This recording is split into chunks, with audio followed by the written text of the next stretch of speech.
Le Titanic, un chef-d'œuvre d'ingénierie, un symbole de luxe et d'ambition. Le 10 avril 1912, il quitte Southampton pour son voyage inaugural, transportant plus de 2200 passagers et membres d'équipage. On le dit insubmersible, un triomphe de l'homme sur la nature. Mais dans la nuit du 14 avril, un iceberg surgit de l'obscurité et éventre sa coque. L'eau s'engouffre, les lumières vacillent, les cris résonnent. En moins de 3 heures, le Titanic disparaît sous les eaux glaciales de l'Atlantique, emportant avec lui plus de 1500 âmes. Un drame qui semble inscrit dans le destin du navire bien avant son premier voyage. Depuis toujours, certains murmurent que le Titanic était maudit. Une malédiction ancienne, venue d'un autre temps, aurait pesé sur lui. On raconte qu'une momie égyptienne, connue sous le nom de momie de l'infortune, aurait été transportée clandestinement à bord. Ce sarcophage, porteur de désastres, aurait déjà causé la ruine et la mort de ceux qui l'avaient possédé. La nuit du naufrage, plusieurs passagers auraient aperçu une ombre sinistre errer sur le pont. Une silhouette vêtue d'un linceul, observant silencieusement l'inévitable. Aucune momie n'a jamais été officiellement enregistrée sur le navire, mais la légende persiste. D'autres signes avant-coureurs avaient pourtant tenté de prévenir la catastrophe. Plusieurs passagers racontèrent avoir eu des rêves troublants, des visions où ils se voyaient sombrer dans des eaux noires. Sarah Lotta, l'une des survivantes, avoua qu'une peur inexplicable l'avait envahie au moment de monter à bord. Elle hésita, sentit le danger, mais le destin était déjà scellé.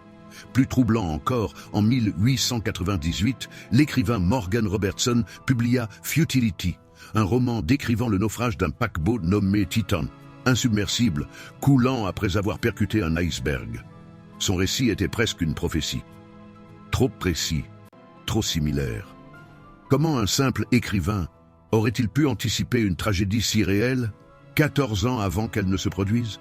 Mais la malédiction ne se limite pas à des prémonitions ou à des légendes antiques.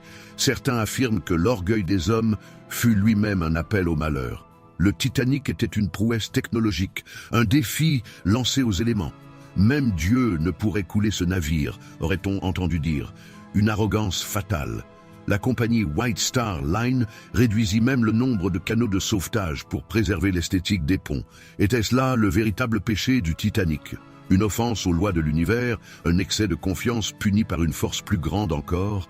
Dès sa construction, des événements étranges avaient semé le doute. Des ouvriers du chantier naval de Belfast auraient entendu des coups résonner à l'intérieur de la coque, comme si quelque chose cherchait à en sortir. Une légende raconte même que le numéro de série du navire, lorsqu'il était lu dans un miroir, formait les mots « No Pope », une phrase perçue comme une provocation religieuse en Irlande, annonciatrice de mauvais présages. D'autres parlent de chiffres maudits. 13 couples voyageaient en lune de miel à bord. Le Titanic sombra un 14 avril, une date marquée par d'autres naufrages dans l'histoire maritime. Lorsque le Titanic disparut sous les vagues, un silence étrange retomba sur l'Atlantique. Mais l'histoire ne s'arrêta pas là. Les survivants furent hantés par leurs souvenirs. Certains prétendirent entendre, dans leurs cauchemars, les appels désespérés de ceux qui n'avaient pas eu cette chance. Plus tard, lors des expéditions vers l'épave, des phénomènes étranges furent rapportés, des pannes inexpliquées, des caméras captant des ombres fugitives, des bruits indistincts résonnant dans le silence des abysses, comme si le Titanic ne voulait pas être oublié. Aujourd'hui encore, il repose à 3800 mètres de profondeur, figé dans l'obscurité éternelle. Mais ceux qui s'en approchent le ressentent. L'histoire du Titanic n'a jamais vraiment pris fin.